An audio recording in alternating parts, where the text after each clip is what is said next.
Hi, everybody, and welcome to our Thursday night edition of Carmela's Wrestling Radio Relived. I'm here with my buddy Jeannie. How you doing, honey? Hi, Carm. I'm good. How are you? Good. I'm good. Just getting my stuff together and trying to better my life. Let's put it that way. I'm trying to do better things, be a better person, go forward, rah rah and all that stuff. So I mean a little bit every day, right?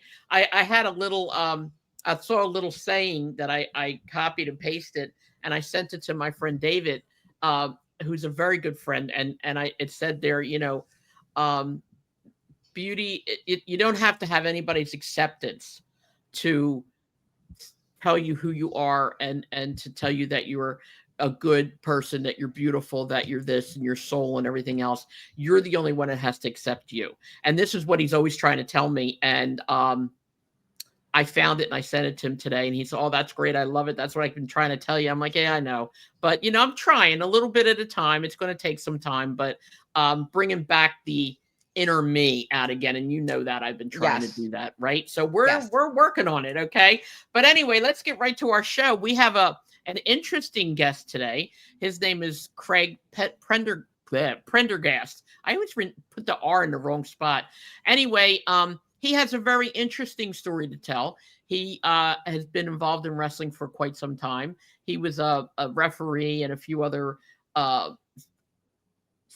forks in the fire, so to speak, or logs in the fire. So without any further ado, let's bring him on and let's see what he's got to tell us. Hey, Craig, how you doing? Hi, guys. How you doing? Hi, good. How are you? Hi, you remember Carmela. Jeannie? How you doing? Hi, Yes. Jeannie. How are you? I'm good. How are you? Yes. Jeannie, I remember her. She told me I remember her from the ECWA when I used to referee there. And I've seen so many people in the business. My mind is it's like a sieve. It just, I have a hard time remembering people. So thank you for reminding me. Yeah. No problem. I do remember that. So how are you guys doing? We're good. We're good right now. We're just trying to promote our little podcast here. You're actually our 90th show. Very proud of that. Very proud of that. I should have waited 10 more shows. Well, that would have been great, but we already have our 100th show planned. We're going to do, God willing, we're going to do a tribute to Bruno Sammartino. I think that is way long overdue. I don't think anybody's really done that as far as a podcast. And I could be wrong, but I don't believe so. So we have a couple of tributes we want to do. We want to do Bruno, we want to do Andre the Giant. We want to do a few other people who have passed away and maybe have not gotten enough recognition or a true story told, because I go back from when I was 6 years old. So I go back, 62 years now. And I was very close to some of these wrestlers and I lived my life with them in my life. So a lot of the stories that I tell are from firsthand experience. So that's what we're going to do with that. But you're welcome to come back anytime you want, because we're hoping to do a 200th show. So maybe we can line you up for that. Okay. Sure, for show number 200. Okay. Okay. So tell us, what made you like wrestling, first of all, and then what made you get involved? Well, I'm dating myself, but you can appreciate this. I started getting too old for Saturday morning cartoons, so I needed something else to watch. Right. So flipping through the stations, I see these big guys in spandex and they're beating each other up. I'm like, oh, this looks cool. So I started watching that and I started reading the magazines and realizing, oh, there's more than just the WWF, because that was like the first thing I saw. And I just started going to shows like at Spectrum and the Civic Center. And I'm like, this is really cool. I like this stuff. And gosh, when I was in college, I just happened to see an ad somewhere or other about there was an independent wrestling show at Mike Schmidt's bar at 8th and Market. Remember that? Wow. Yeah. Very much. Bar Wars.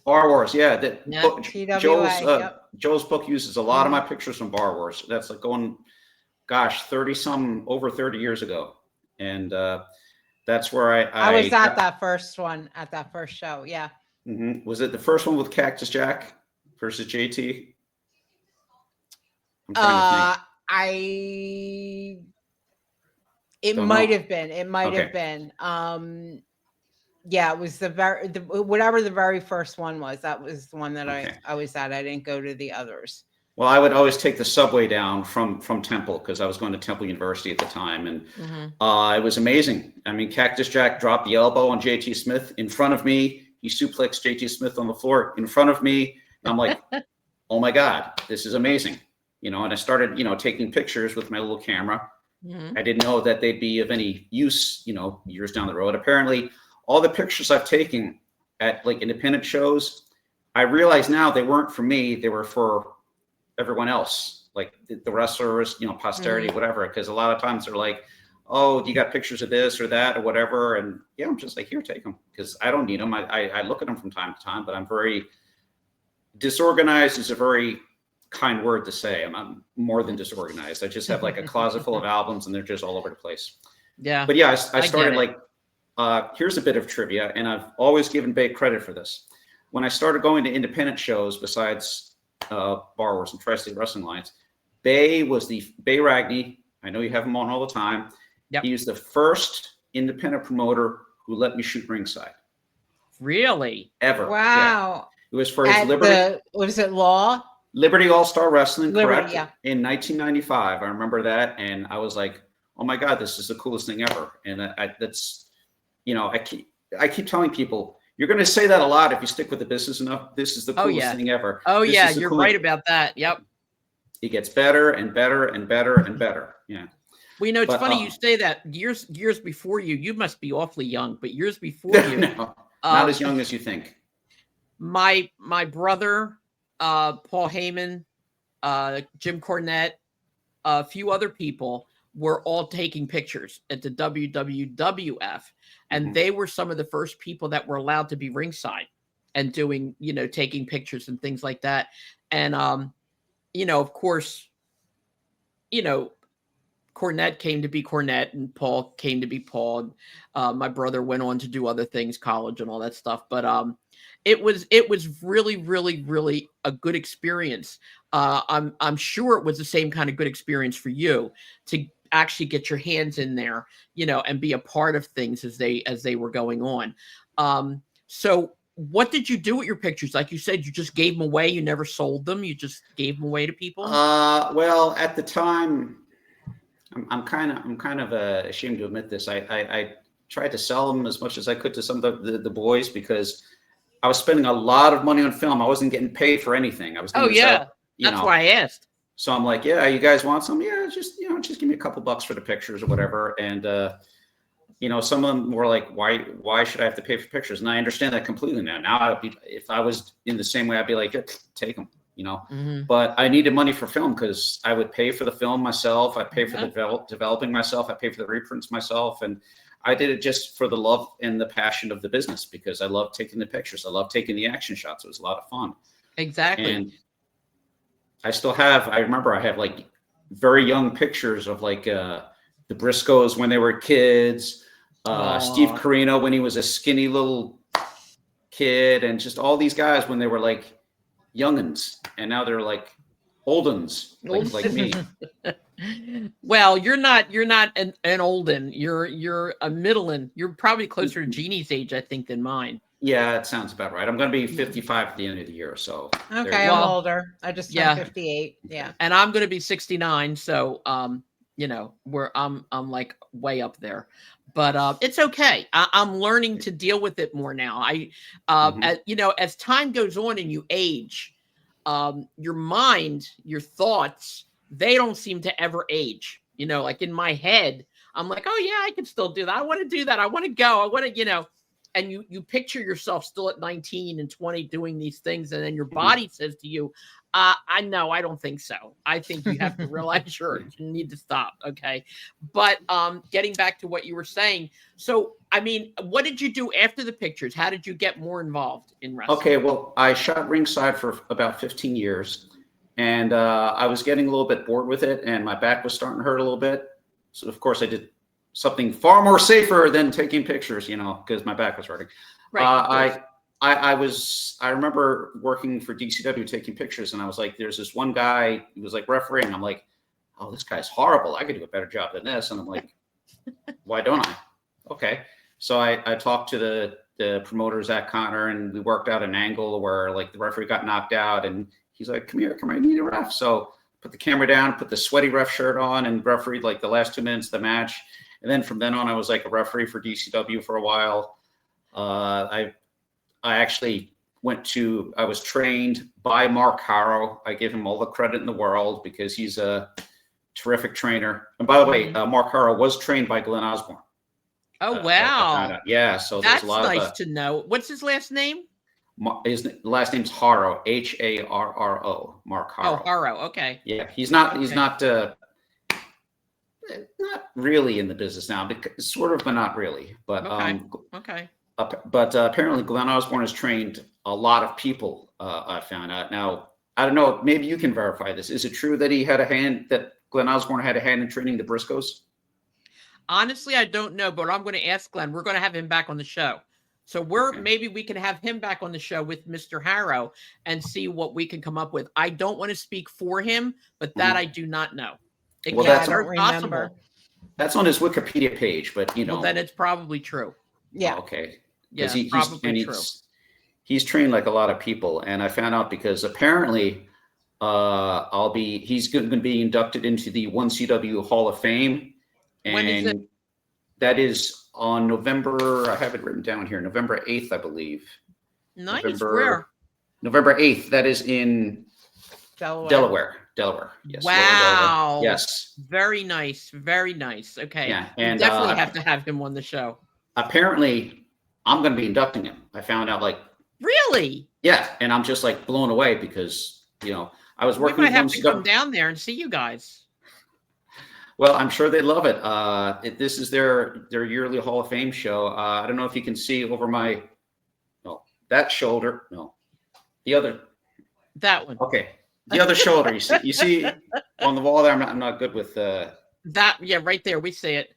A little like a plaque. A little plaque. Yeah. The bottom one is my 1CW Hall of Fame plaque. The one above it, that one right there, is my DCW Hall of Fame plaque. So you were inducted as well? Yeah, I was inducted into the DCW Hall of Fame and the 1CW Hall of Fame. So that very cool. Congrats. Thank you. It meant a lot. Yeah. I enjoyed working for both promotions. I don't work for them now, but I worked for them for quite a while, and I enjoyed my time with them a lot. Wow, that's awesome. I think we're going to put my name in to be inducted for WWE Hall of Fame. I mean, I'm just saying. Yeah, because you've done who would want to be in that? What have you done? Well, I've been involved in some way or another in wrestling all my life. Actually, I'm more with the wrestlers than the federation. When I was a kid, all the wrestlers used to come to my house. Started out where they didn't know where to go 62 years ago. My parents started bringing them to my house. They stayed over, and my mom passed away, and then I started cooking and doing everything. So wrestlers off and on have been at my house for almost 60 years. And they came to your house. Why? Because we're really nice people, and we are terrific cooks, and we gave them a place to sleep and food on the table and very good times. So I did that, and then I got involved in doing the wrestling radio show. I was actually, I think I should be in Hall of Fame just for this. I was the first woman in the world to have a talk show on the radio in the 80s about professional wrestling. I also was a promoter. I also, what else did I do? I also did interviews and stuff like that back then too. And then through the years, I've, done things like dinners and breakfasts and luncheons and stuff like that. So yeah, I've had a share of, I've never done anything intimately with the WWF, like, behind the scenes or anything like that. No, I can't say that, but I still think I belong in the Hall of Fame. Well, I won't argue that with all that I just learned about you. So yeah. Hey, if I don't think so, who else is going to say it, right? We all have to put ourselves over, Carmela. If we don't, who will? Oh, exactly. by the way, I almost forgot that. But in between the photography and the refereeing, I also had pictures published in Pro Wrestling Illustrated. There was this magazine called New Wave Wrestling where I got to interview some people. Like I was fortunate enough to interview, and these were in print: Bobby Heenan, Mae Young, Road Warriors, Stan Hansen. So I have there's a crate back there full of magazines, and I got those in print, and it was like, I got to interview these guys, so that was like Very really cool. cool, Craig. That's really good. Very cool. You can be commended on that. That's really nice. Yeah. What I have to be commended on overall and above that, I did interviews. Believe it or not, I interviewed Dave Schultz. Remember him? Dr. D. David Schultz, Doctor, yes. the crazy guy. When we were doing the interviews and stuff like that, he would only be interviewed by me. Wow. He didn't want anybody else to interview him. It was Joel, my ex-husband, and myself, partners at the time. And I did the interview, and he go like, "Are you scared?" I was like, "No, I'm not scared." And I did the interview, and he was great. He really was. We put it on our then radio show. But I dated a lot of wrestlers. So, I mean, that's pretty much my claim to fame too, again, when you're young, your parents take them home and you feed them and all that. Then when you get older and you're single and, you travel, I used to go to all the shows, all of them. And sometimes I'd go there on a Friday night, travel with them, drink, hang out, have fun, come home at like 5:00 Monday morning, shower, and go right to work. So I can't do that anymore, but I used to do it. It was great. I had a great time. Well, you could do it, but you wouldn't last very long. No, I died first 20 minutes. I'd be like, that's enough. I'm done. Yeah. Never say that you can't do anything. You can do something, but it just might be for one time only. David, do you hear this? Okay, very good. I'm glad that you said that. It's true. It's true. You are only the worth that's in your own mind. So that's important. But okay, go ahead. I'm sorry. I don't want to take away from your time. No. It's just we're just winging it here. We're just having a conversation. It's okay. That's exactly what it is. Just a conversation. My only complaint is Jeannie's talking way too much. I know, doesn't she? Craig, I have told her, she can tell you, I've told her over and over again, stop it. You're talking too much. You talk over me. You never give me a chance to talk. She doesn't listen. Does she understand what sarcasm is? Yes. Yes. Okay, I'm the most sarcastic person you'll ever meet. Okay, good. Oh yeah, she goes right with the best of them. Oh yeah. No, I'm just listening to your story. Okay. But now the induction for Glenn Osborne, you said November 8th. 8th. Okay. What day is that? I can call it. It's a Saturday. Yes, it is. I can call it up on my cell phone. Oh, it's the same day as ECWA. Oh. That's ECWA. Give me 2 seconds here. And I think that's because that's the one where they're inducting Tony Stetson into their Hall of Fame. But that's not going to be possible to go to both of them, I don't think. No, because the one CW one's in Houston, Delaware, which is it's like an hour and a half, hour 45 minutes from me. Oh, and from you, South Jersey. Yeah. Okay, 3 hours from me. Where do you live, Craig? I live in Huntington Valley, and people say what? I used to live there. Yeah, I used to live there. Oh, really? Yeah. Okay. I used to live there, so it's probably a little bit like maybe closer to 2 hours from you. More like 3 hours. I don't take the tolls. Oh, you take the long way. Okay. I take the long way. Yeah, I'm cheap because especially if it's the weekend, it's like $12 in tolls. I'm like, no, I'm not going to do that. From where I am about 40 minutes north of Jeannie now in New Jersey, so it'll probably take me about almost 2 hours to get, but it's worth it. But then again, the ECWA is about 40 minutes from me, which is closer to me, and then farther for Jeannie, but closer for you. But you have to go to Delaware. So I don't know. What time is it, Craig, in Delaware? It starts. I think I have to keep this on here. I'm sorry. I believe bell time is at 6 p.m.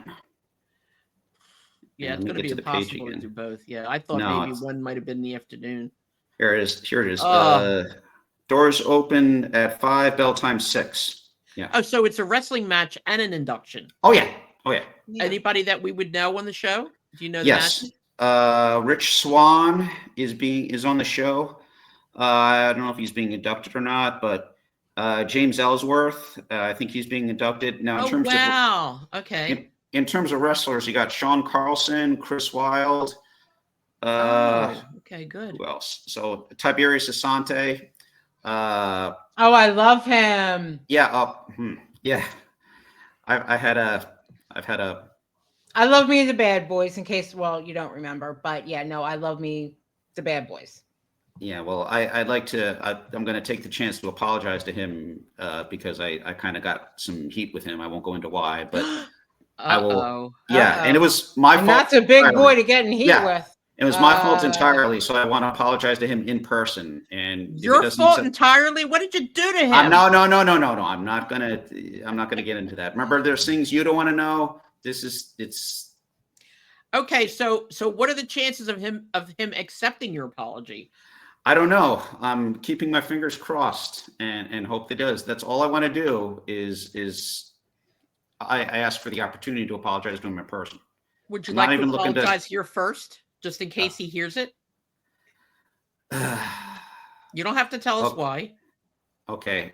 In that case, Tiberius, I'm very sorry for what happened 6 months ago.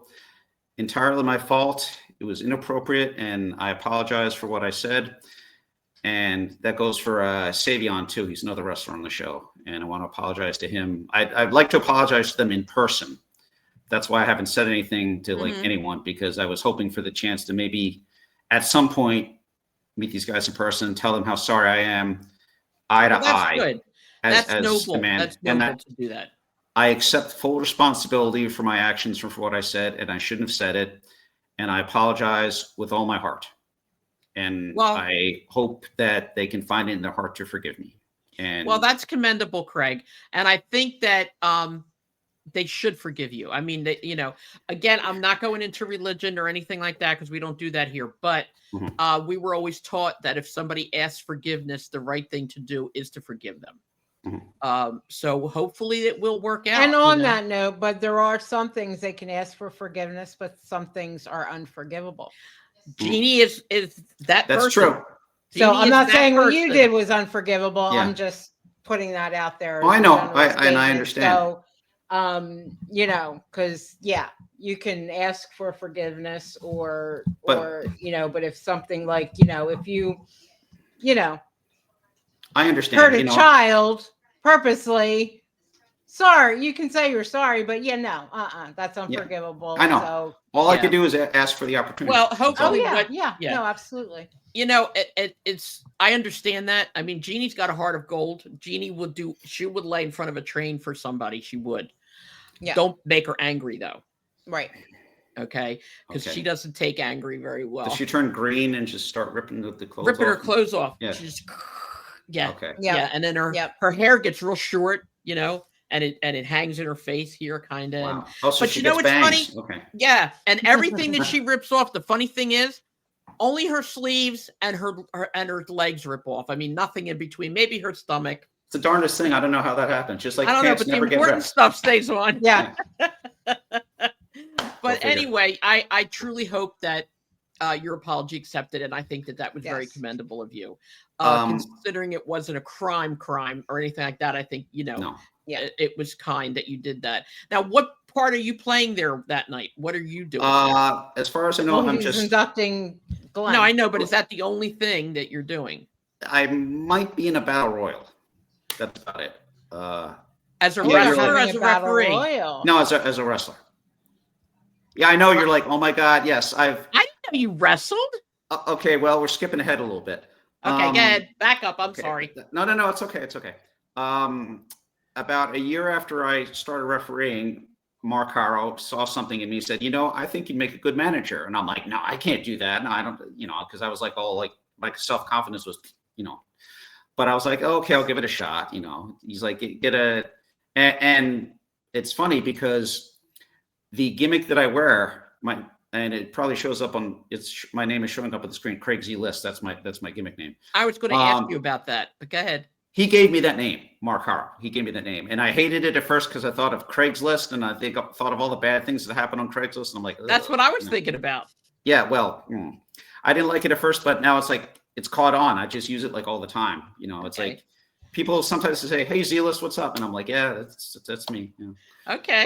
But so I refereed. It was funny because this was the first time that my wife ever saw me at a show. Like, she came down and she saw me manage, and I had this coat on. It's like I looked like a used car salesman, basically. And the story behind that is I got that jacket from Corey Castle, who got it from Nikki Benz when Nikki Benz was doing his Oh yeah, from not Nikki Benz. When what's his name was doing his Nikki Benz character. Oh, I forget his name. I don't know who that is. Do you know Jeannie? I know Corey Castle, but I don't. I'm drawing a blank on this other guy. I can't remember anything anymore. Anyway, he got it from someone who he was doing. You know, I'm old. I can't forget. I forget stuff. Anyway, I don't know how that feels, but it's it was Nick's. His name's Nick something or other. Anyway, Corey Castle gave me his old Nikki Benz when he was doing the Nikki Benz character. His old jacket. So that jacket is over a decade old. It's 11, 21. Yeah, it's like 14 years old. It's still kind of held together, but the jacket is money. So I'm not giving it up until it like completely falls apart. I do have a backup one, but this one gets me the most heat. So I managed on that show. It was the 4th of July. It was hot. And my wife kind of freaked out because at one point, they called for a spot where the guy was supposed to die, looking to dive on the guy that was attacking me, but he accidentally hits me, the manager, she kind of freaked out. I was like, I didn't think the guy was actually going to hit you. And I'm like, well, when a 260-pound man jumps from the top rope onto the ground, he's going to hit you, and he's aiming for you. He's going to hit you. So yes, exactly. But I took the bump ride. I was fine. And she was like apparently freaked out because I think she came to 2 more shows, but not from that promotion. She was kind of one show. It was kind of I was working with JJ Cruz, who's no longer in the business. But I was managing him, and we were doing like an angle. It was like a 2-on-1 match, and I beat Jada Key Evans for the promotion's U.S. title.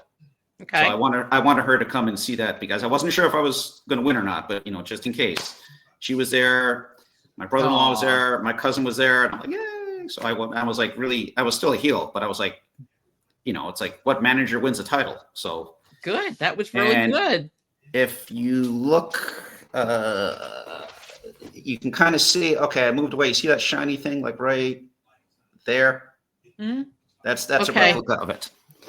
So that's a replica. What? That's a replica of what? The U.S. title that I won. Oh, wow. Let me see it again, please. Okay. Actually, hold on a second. Okay, all right, there you go. All right. Okay, see, I didn't see that. That's really nice. Okay, gotcha. Very cool. Very cool. So I bought that like off of Amazon. Okay. And because that's something I'm very proud of because, apparently I found out I'm a belt mark. I didn't know that until I won the belt. And I'm like, this is really cool. And at one point in ECW, they made me like a tag team champion for like 20 minutes because it was a culmination of an angle where like, okay, you and your guys are in a 6-man tag against 2 other guys and the head of the company, and whoever gets pinned loses the tag belts. And guess who got pinned?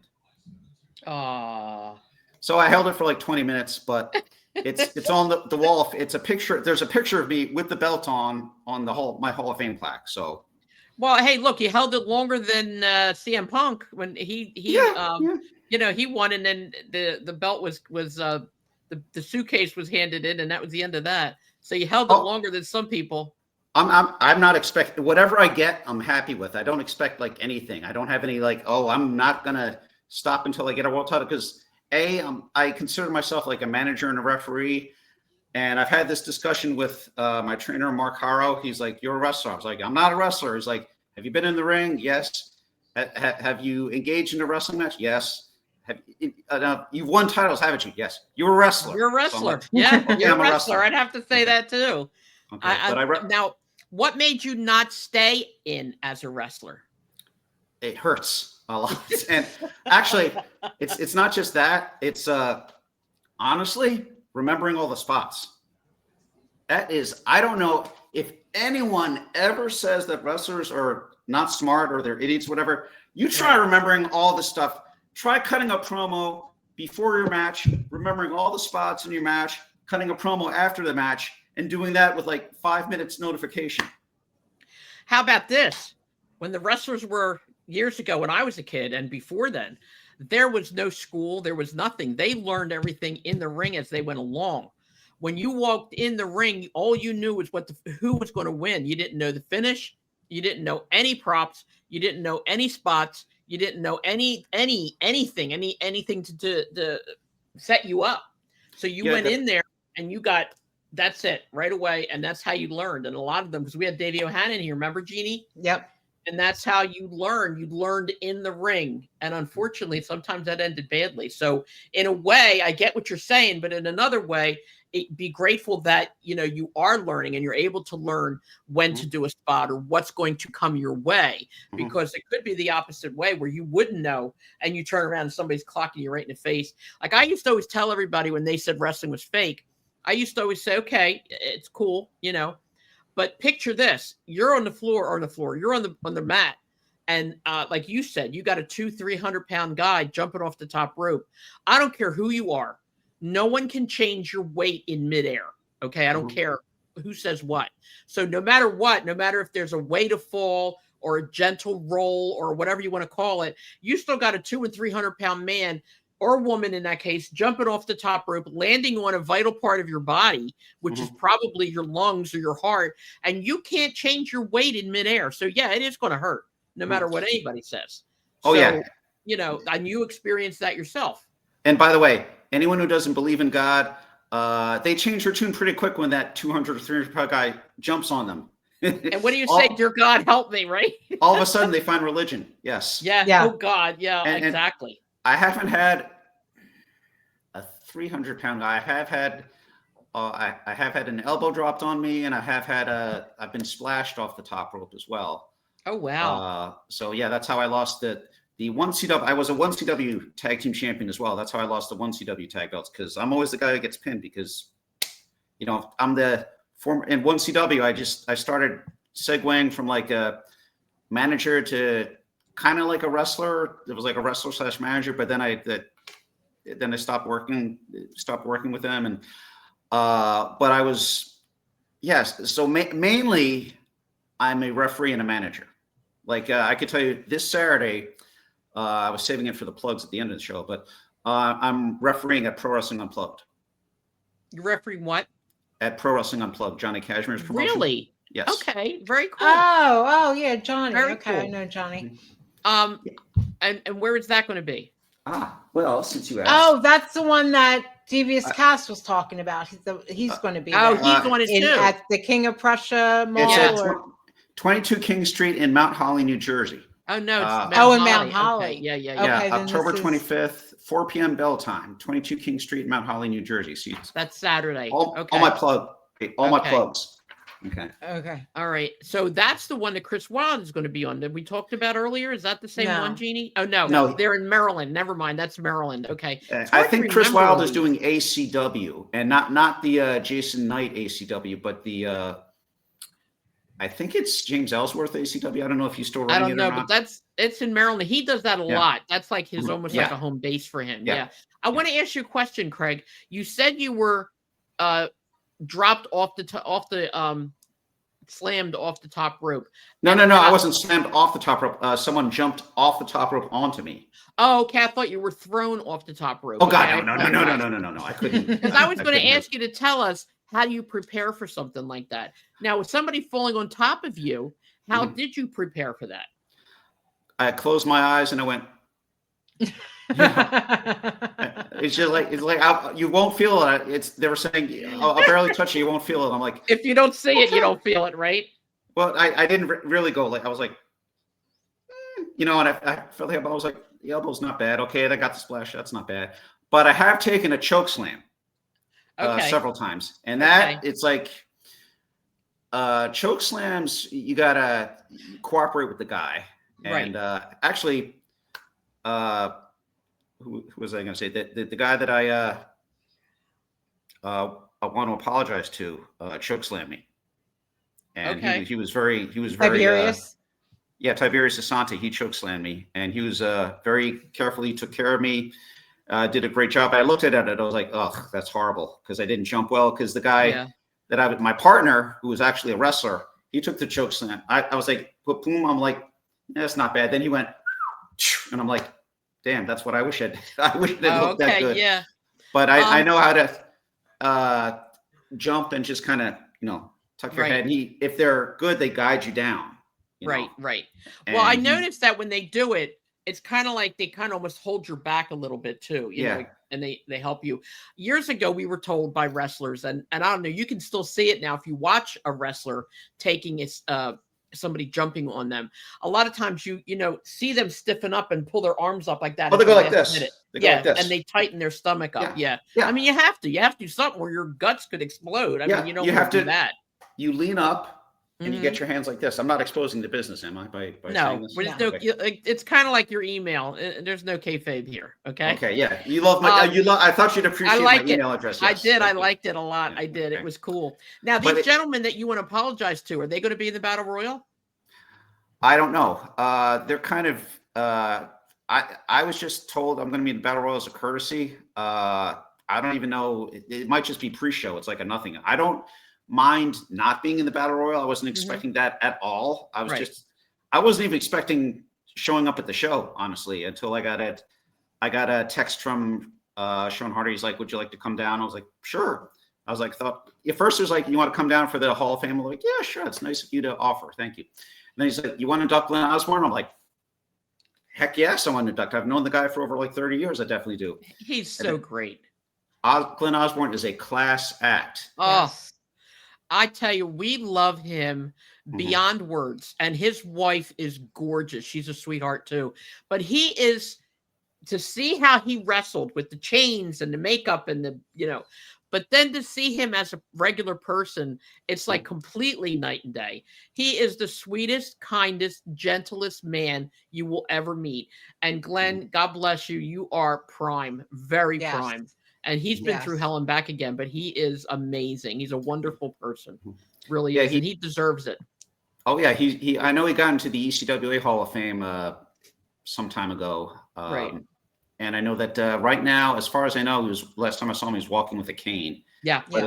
at least he's still walking. And if that's all that's wrong with him, then God bless him. Because as Actually, you know, he's come a long way. I didn't think that at one time. I don't think that they were expecting him to be able to go that far. oh really? With his injury, yeah.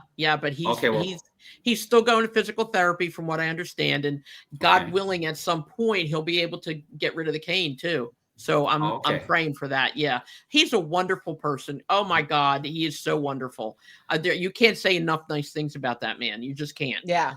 I Yeah, hadn't seen him since like the last time I saw him.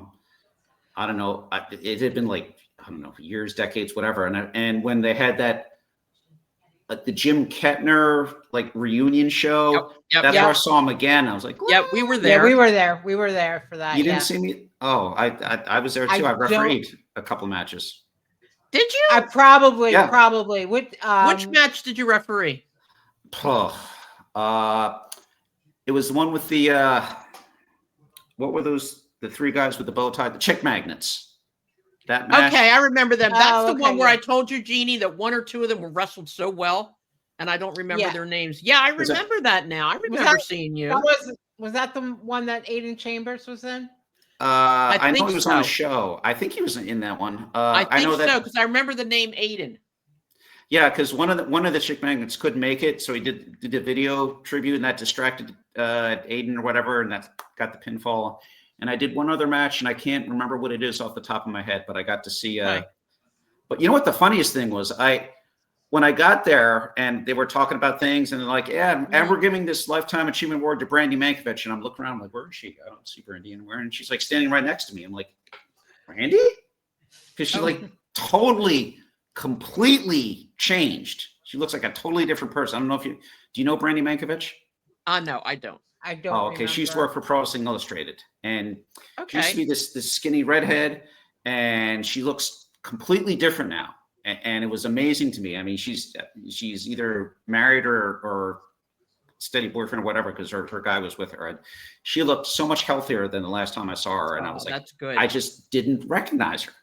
I remember Chris Daniels was there too, because apparently he knew her too. And he's like, "Yeah, I didn't know that was her." I was like, "Yeah, neither did I. I didn't recognize her at all." Well, but she looks great. She looks great. So God bless. That's great. That is good. That a lot of times you hear about, like we talk about the Cauliflower Alley a lot, but a lot of times you hear about the devastating things that happen to wrestlers.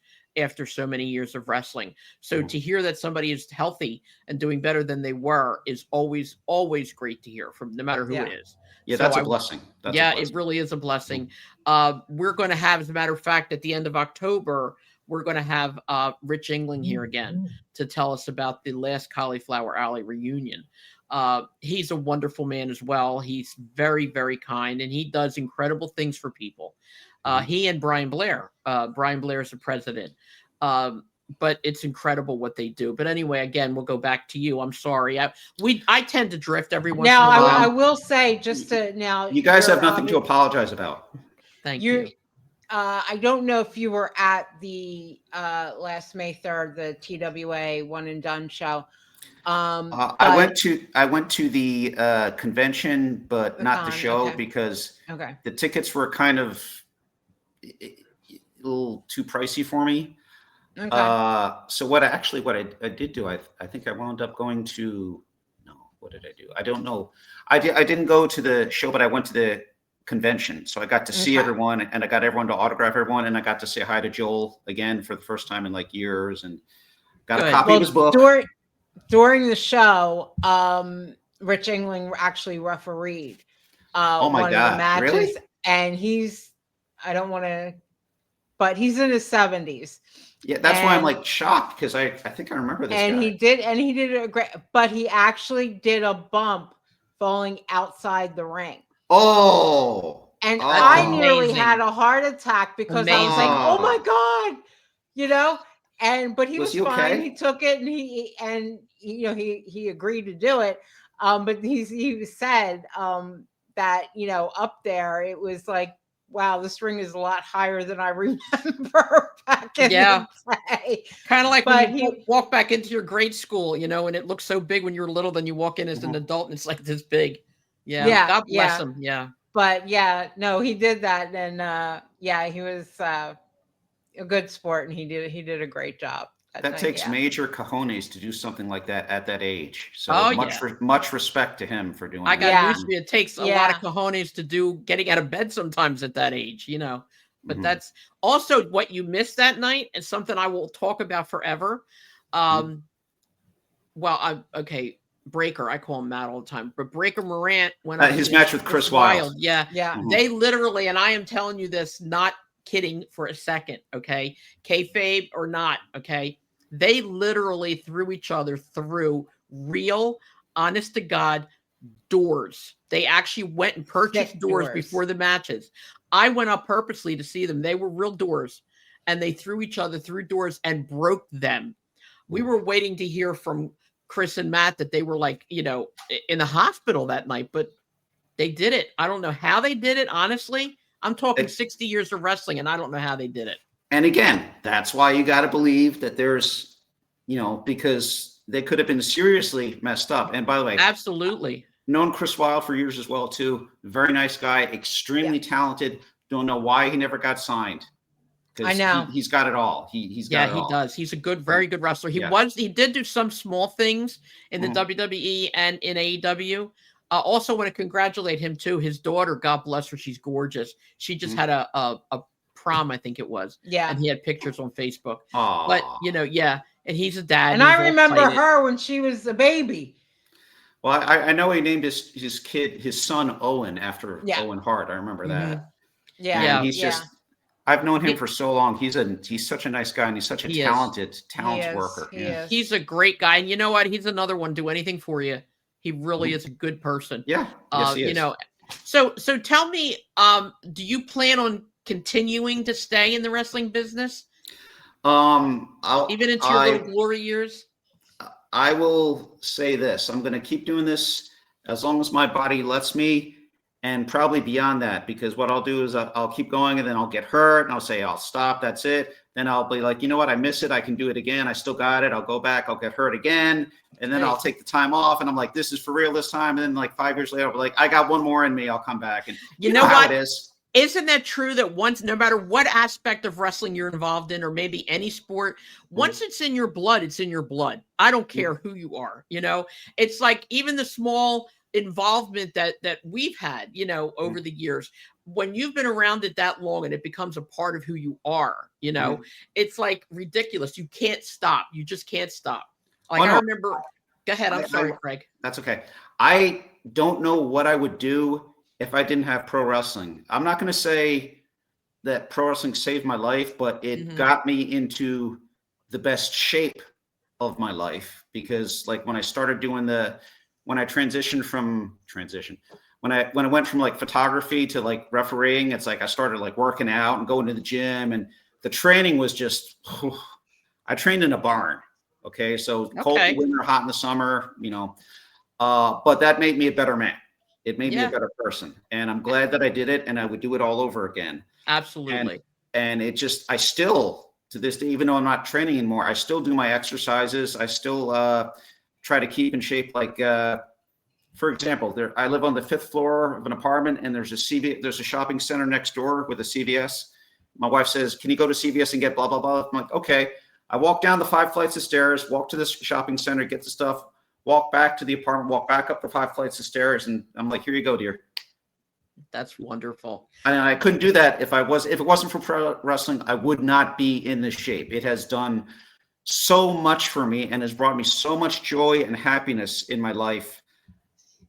That's wonderful. And you are transitioning. That is a transition. Whenever you change from one thing to another and you're progressing, or you're fixing yourself, or you're like, I'm going through a transition right now. We all transition at one time or another. So I think that that's wonderful that you feel that way. And I think it's wonderful that you're continuing, to do what has brought you this far. It's a good thing. It really is. How does your wife feel about you still being involved or wanting to stay involved? She hates it. She hates the business with a passion. Okay. She hates the business more than anything on this earth. I'd like to think it's because she doesn't want to see me get hurt. But if that's the case, I'm sure that's what it is. If that's the case, then I'm doing a really good job being a heel, because that's the ultimate. There you go. Like I said, she saw me like the first time, and she saw me train, actually, because they had an open house when I was training with Mark Harrow, and she saw me take bumps, and she's like, "I can't believe you did that." I'm like, "How do you think we learned how to do all this stuff?" And it's like, I don't want you to drive down because I used to just drive 3 hours down and train and drive 3 hours back, and then go to work the next day. I did that once a week for 9 years. Because when COVID hit, I was like, "Nah, that's it. I'm done. I'm 50. My body can't take it anymore." So I did that for 9 years. That's dedication, though. That's dedication. Yeah, I didn't do it twice a week like everyone else. I just did it like once a week because that's all I could handle. But yeah, my wife's like, "Why are you driving like 3 hours down, getting beat up, and drive 3 hours back?" It's because I want to do this right, and I want to do justice to, I don't want to look bad out there. I want to make everyone who's trained me and everyone that I work with look good. That's I don't. Right. And you want the respect of the fans as well. Yes. And nothing beats. I mean, the fans' respect, that's good as well, but nothing beats the respect of the boys. When they respect you, I can't put that into words. I get it. I do. I just love everything about the business. I'm going to keep doing this as much as I can. I guess I should mention, because I managed for like a long time. Then my trainer Mark is like, you should try wrestling. It's like, are you insane? I can't do that. It's like, I'm too old. I'll get beat up. Or no, you can do the ha-ha stuff, which is just like, ducking around and whatever. So basically, he comes after me like, whoop, whoop, whoop, whoop, whoop. Then, or if I'm a heel, just choke and, stuff like that, which I can do easily. I basically tell people I wrestle, if I'm a heel, I wrestle like Jim Cornette, which is just, the choking and the whatever and all the illegal stuff. If I'm a face, I wrestle like Ricky Morton, but not as good as Ricky Morton, because I do a little bit. I take the heat, beat up, hot tag, blah, blah, blah, blah, blah. And then tag back in, maybe do the finish, whatever. I only wrestle really 2 places, and I don't wrestle a lot because my body can't take it. Also, I can't remember all the spots. There's so many things to remember in a wrestling match. And I'm just like, when I'm a manager, I'm like, okay, what do I have to remember? Or when I'm a referee, what's the finish? There's only spots I need to know. That I can handle. But if you're a wrestler, it's like, okay, you're going to do this. basically when I'm in a wrestling match, I'm just like, okay, I just listen. I'm like, okay, what part of the match are we in? He's like, okay, take an atomic knee You're drop. I'm like, okay. funny. I love it. I love it. Now, Then Craig, I have a question. So okay. with the new guys coming up, Mhm. you know, there's so many independents nowadays. Thank God, because a lot of them are just really good and the guys work their butts off. What would you tell someone who says, "Hey, I want to get in the business"? Would you like how would you answer that? Get as much training as you possibly can. Get as much experience as you possibly can. Show up to shows. Offer to help, set up and break down. Introduce yourself to the promoter. And because literally I've been at shows and I'm just sitting down just because I see someone there I know and I'm just hanging out. It's like, hey, and always if you go to a show, bring your gear. That's the number one rule. Even if you're just like hanging out, keep your gear in the car, because I've literally been at shows and like, hey, we need a referee. You got your gear with you? Yes, I do, sir. You That's want a a good ref? idea. Yes, I do, Yeah. sir. There you go. Very good advice. Very Yeah. good advice. And always be respectful.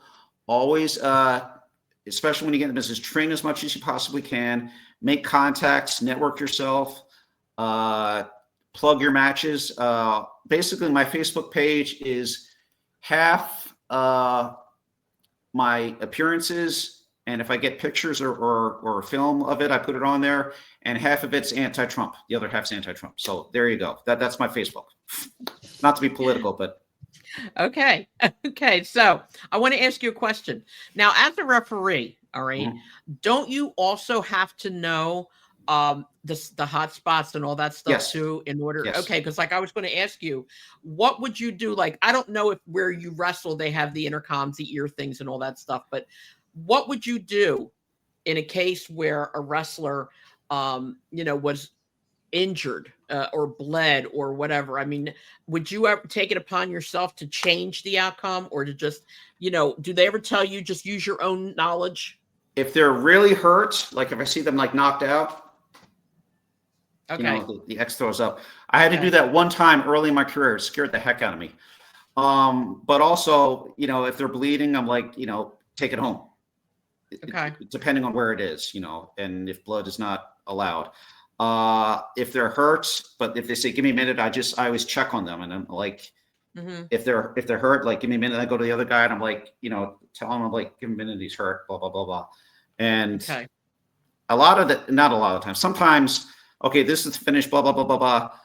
Okay. I get the time. Okay. 2 minutes left, 1 minute left, take it home. And I'm like, okay, they go to the finish. I'm like, well, this isn't what they planned, but thankfully, and I have screwed up before, and I especially, I don't know if you talked about it a few weeks ago when that female referee, again, not her fault, because Nia Jax did not kick out. I was watching it, but I felt so bad for her, because every referee has been in that position, myself included, and I've screwed up. And when that happens, there is no worse feeling in the world that, no, it's like you screwed up. It's your fault. Even if it's not your fault, it's still your fault. But yeah, if someone gets hurt, some places I go, they give me a first aid kit and I keep it in my pocket. I keep the gloves in my pocket, bandages or whatever. Some places, other places, if they start to bleed, I'm like, just take it home, go home. Yeah. Or sometimes I just stick a paper towel in my pocket. If they start to, I'll just, dab it or whatever, and or hide it. Here's one. I was refereeing a match with Joe Gacy.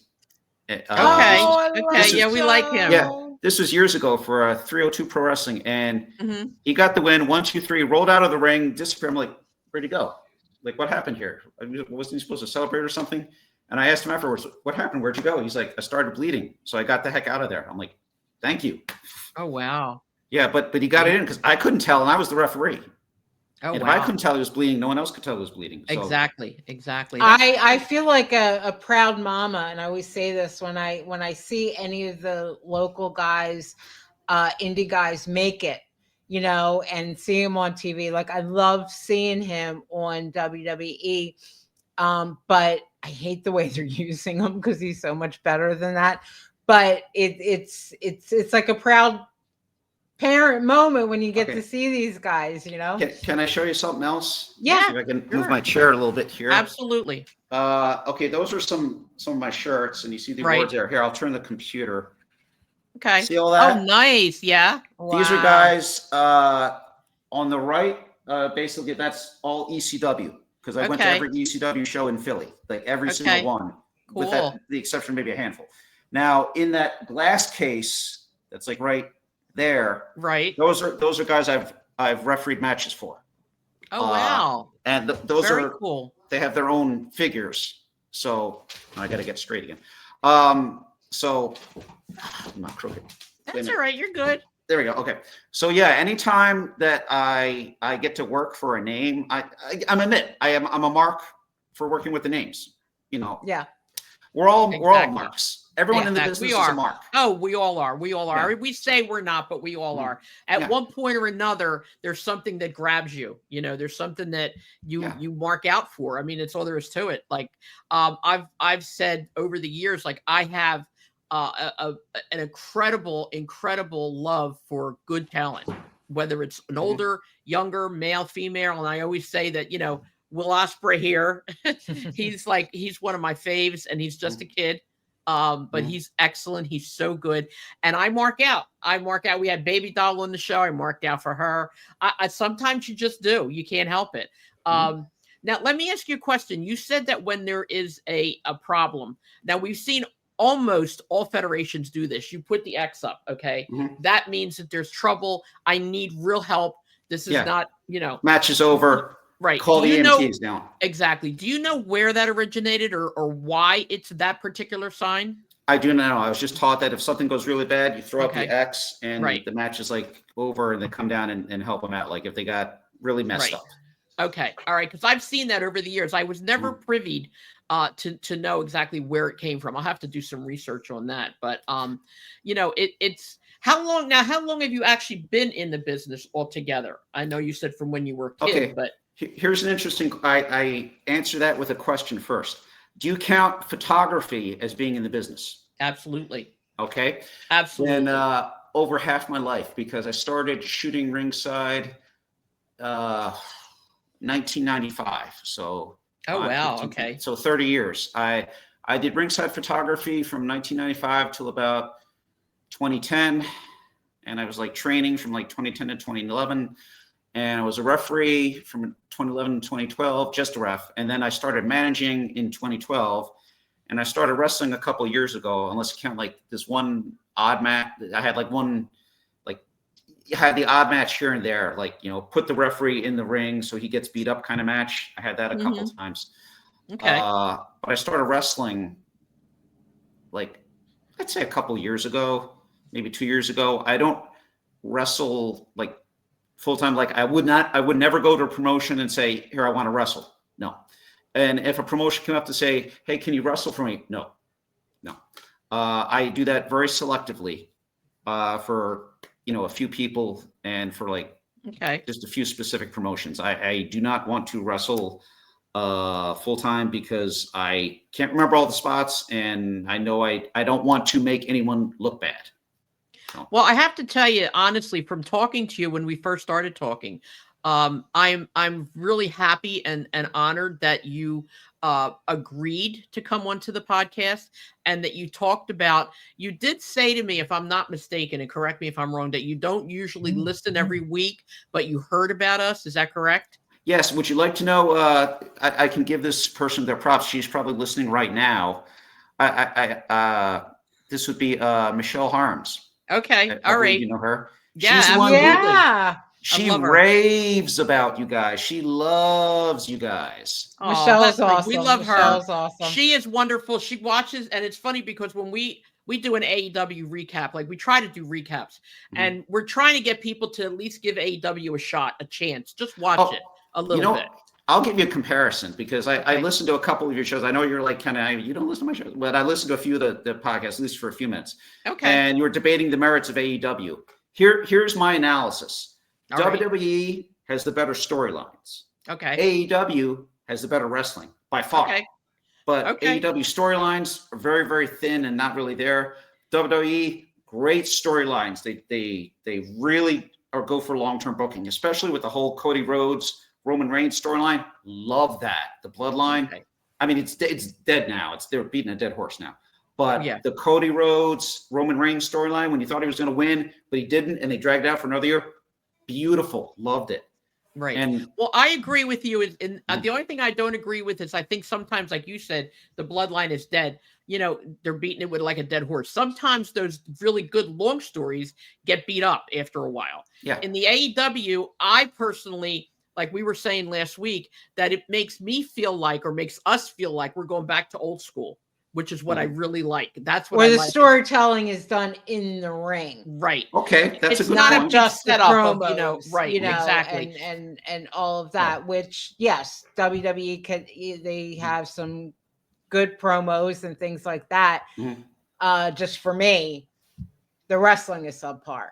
Yeah, not all of it, Right. but the majority of it is AEW has the much better, such a diverse pool. They actually have too much talent. That's why they have all these shows. Exactly. Well, see, and the other thing is WWE is now, I guess they're just trying so hard to maintain their income. They're doing, even on pay-per-views, on Netflix, on their regular shows, there are so many commercials.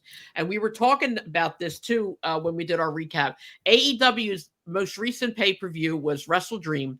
9 matches. Not one commercial during the pay-per-view. And it technically started at 7. That was like kind of like a pre-show thing. It wasn't over till midnight. And I'm sorry, that to me was good wrestling. I mean, that was set up properly. It was very well done. And you didn't have to sit there like, oh my God, there's like 6 commercials now or whatever. And I get it. That reminds me of old school ECW/CZW. They put on like tons of matches. I think, actually, in my opinion, 9 matches is a bit much, but that's me thinking like old school indie style. I would think, 6 matches, 7 matches, good, as long as the quality is good and they give them enough time. But they apparently AEW, they give them enough time. The reason why I don't watch AEW pay-per-views is what, they're $50 a piece. Now they're down to 40. Okay. I think I keep saying that Tony Khan heard us talking and he lowered it to 40 for us. I think that. Well, no, if you we watch don't get them either. If you watch it on HBO Max, it's $40, but you have to have a certain subscription to HBO. Yeah, you can't have standard. It has to be the Prime subscription. Otherwise, if you watch it on Prime for $50. Right. So. Okay. But here's the thing. Jeannie and I, we don't want, now here's another thing. We don't pay for those pay-per-views. We did this past time because people chipped in. We chipped in for it. That was not, I thought you were going to say you do some pirating or something. Like No, but we don't buy them. We don't watch them because there's too much money. WWE is also too much money and we don't do it anymore. But if you watch YouTube and Instagram almost immediately after the matches, the snippets that they give you will tell you almost the entire match. So we were actually able to do recaps without watching it. It was great. Well, you know what irked me about WWE? Now they're doing their pay-per-views on ESPN. Yeah. But it's on ESPN2 or ESPN Plus, whatever it is. Right. And as far as I know, the Comcast in my area doesn't carry ESPN Plus. Right. So I signed up for. The thing is, I'm sorry, I just want to say that the thing is, if you have like YouTube or Sling or whatever, they provide ESPN, all 3 to 1, 2, 3, 5, 7, 9, whatever. And if you get them, you still have to pay the $30 a month to watch WWE. It does not come with it. What's the point? So what's the point?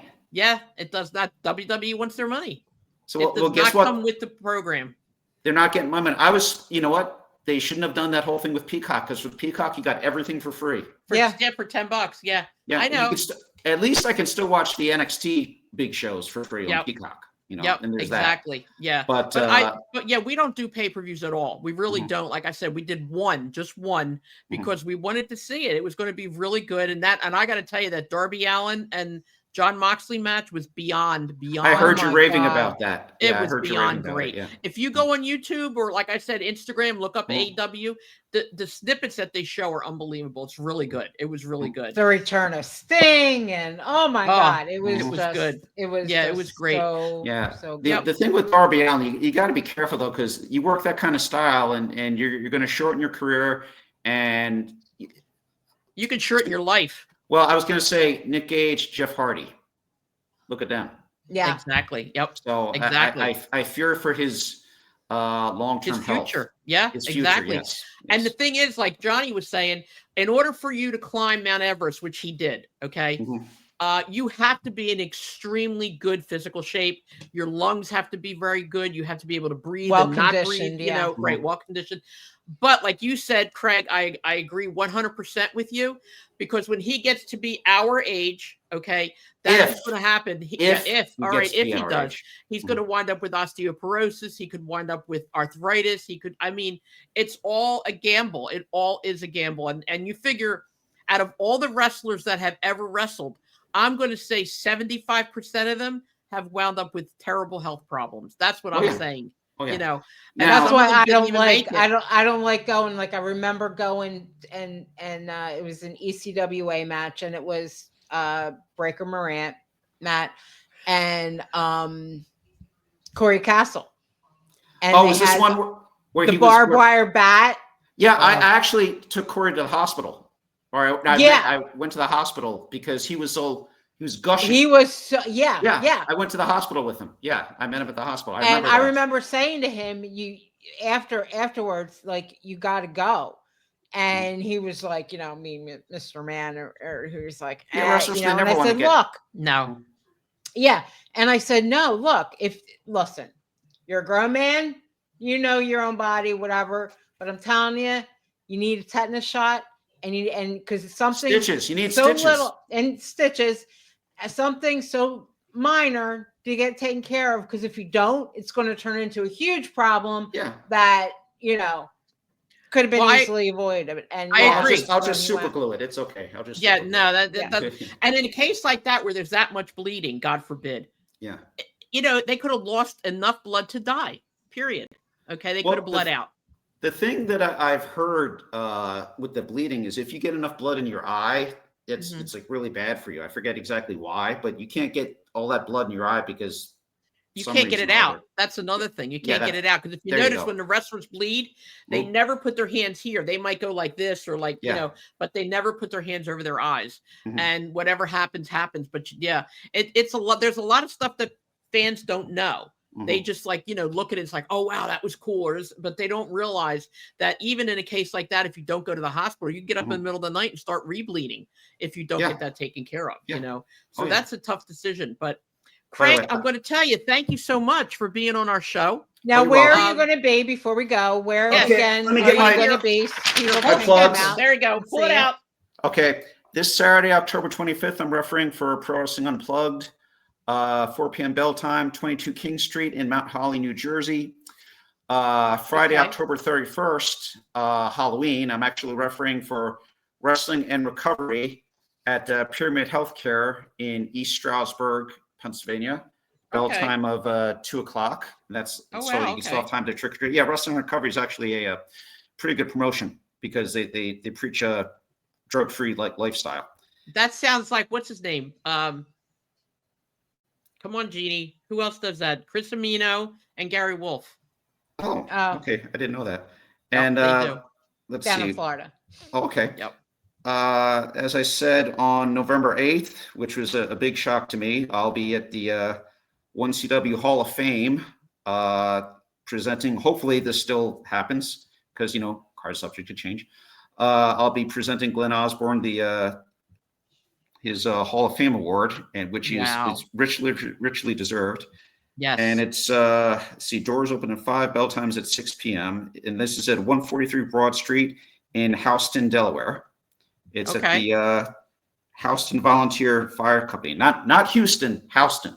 Don't ask me why. Okay, it's all right. I got two more plugs. Saturday, November 29th, I'll be managing for United Wrestling Coalition, and that's their annual Toys for Tots show.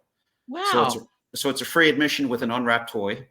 Wow. And the last thing I'll plug, Saturday, December 27th, I'll be working on for Jason Knight's Assault Championship Wrestling promotion. Not the one in Maryland, but the one in New Jersey, Jason Knight's Assault Championship Wrestling promotion.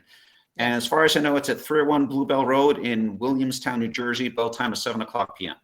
Where is the Toys for Tots one? Okay, that is in New Egypt, New Jersey. Oh, that's near me. Oh, well, you should go. I'm probably gonna go. Yeah, Jeannie, you have to come up here. Oh, Okay, what's the address to that? Okay. You know what? I should have this, and I don't. Okay, hold on a second. I got to keep my phone open. It's in. Wait a minute. I got it right here. I didn't realize you're still doing so much. It's great. Oh yeah. Go ahead. It's 2 Meadowbrook Lane in New Egypt, New Jersey. Oh wow. Okay. It's at the McCaig Test Mullen American Legion. Can I ask you a favor? I will be happy. Can you text me or send me all that information so we can announce it as it comes out? I'd like to try to plug some of that for you. Let me see if I can do this actually right now. Hold on a second. All right, cool. Boom. Okay, that's the one for the toy drive, the UWC. I just sent that to you.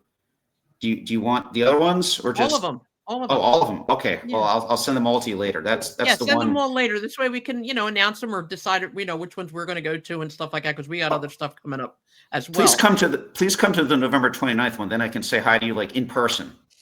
Well, wait a minute. If we come to Delaware, you can't say hi to us in person? Oh, I can do that too. But would you drive 3 hours to Delaware? I mean, for Glenn, there's not a whole lot I wouldn't do for Glenn. Well, you said there's an ECWA show. I know.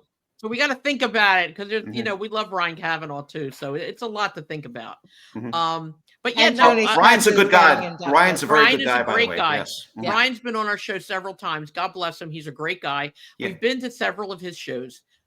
We've been to the Hall of Fame show and the tribute show and everything we have. Did they have like a show for ECWA where they had a banner with all kinds of pictures on it? At the dugout, which is where they wrestle, it's like an indoor baseball. But was it like because I sent him a ton of pictures from ECWA.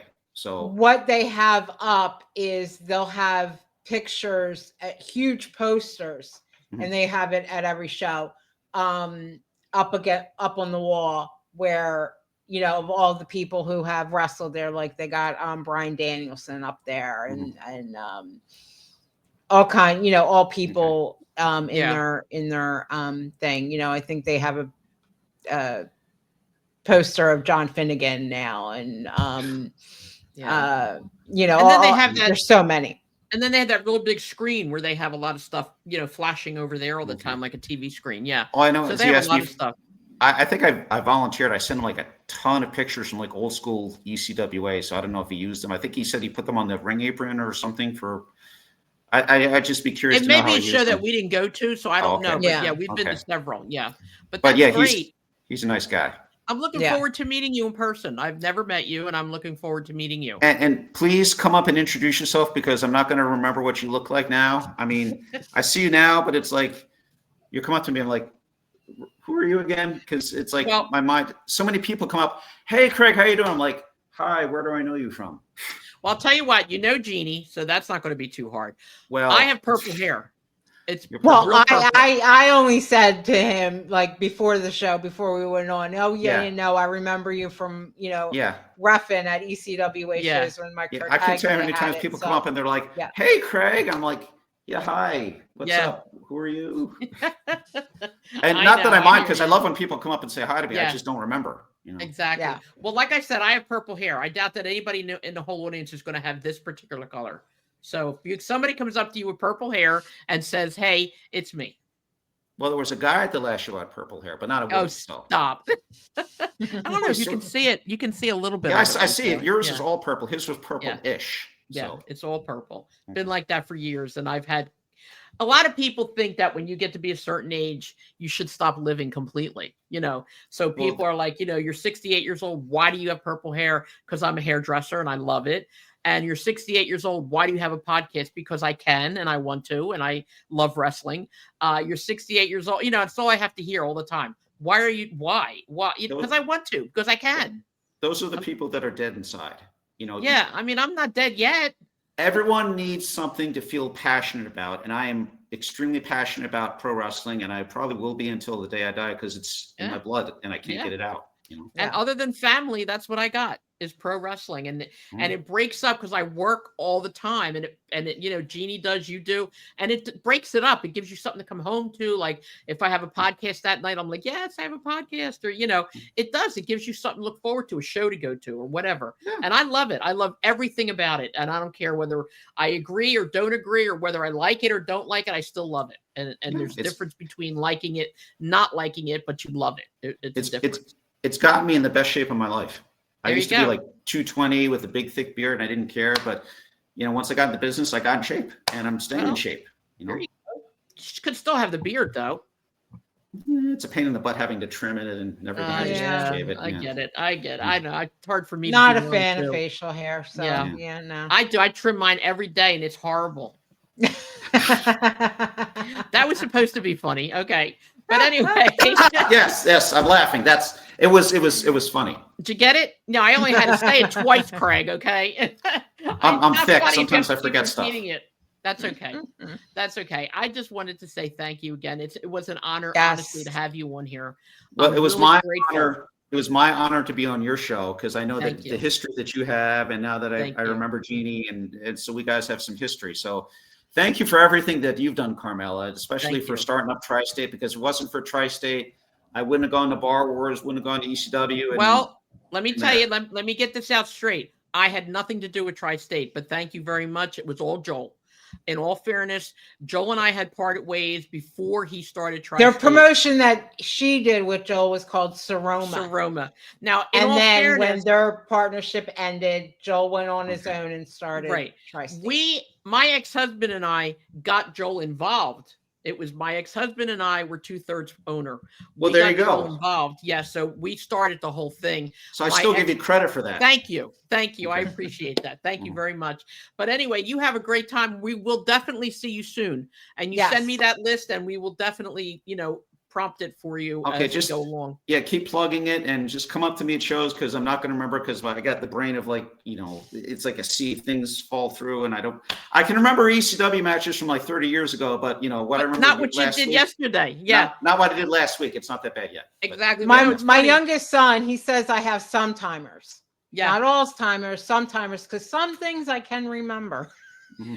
Well, you know, So my it's daughter some-timers. Yeah. My daughter says to me, if God forbid, now I'm a head bookkeeper and a supervisor. All right. So I got to remember something. So if I forget something at home because I'm home and I'm comfortable, and sometimes I don't care. Mm-hmm. Like if I forget what she said to me yesterday or whatever, she'll look at me and she'll go, "Are you okay? Do you feel all right, Mom?" And I'm like, "Shut up. I'm fine. I forgot, you know." And then I say to her, there's people much younger than me that forget even more. She goes, "But you're my mother." And I'm like, "Oh, all right, whatever." But yeah, it happens to everybody at any age. It can happen at any age. Believe me, I know. Yeah. Well, keep in touch with us, please. Okay. Yes. Okay, I'll send you that list. And we'll definitely have you back again. I'm very interested. I'd like to maybe have you back again with Glenn Osborne after the induction. I think that would be wonderful. That'd be awesome. I'd love to. All right. Well, right now we're booked up until December. So December, we're going to start doing December. So I'll call Glenn and then I'll get back to you. And then we'll try to set something up for both of you to be here in December. That's awesome. Thank you so much. Thank you have guys a for great having weekend. me. Thank Oh, you you so too. much. Great seeing you. Hey, it's great Anytime. seeing you guys. Bye-bye. Thank you. Stay here. Don't go anywhere. Okay. Thank okay. you. Bye-bye. Bye-bye.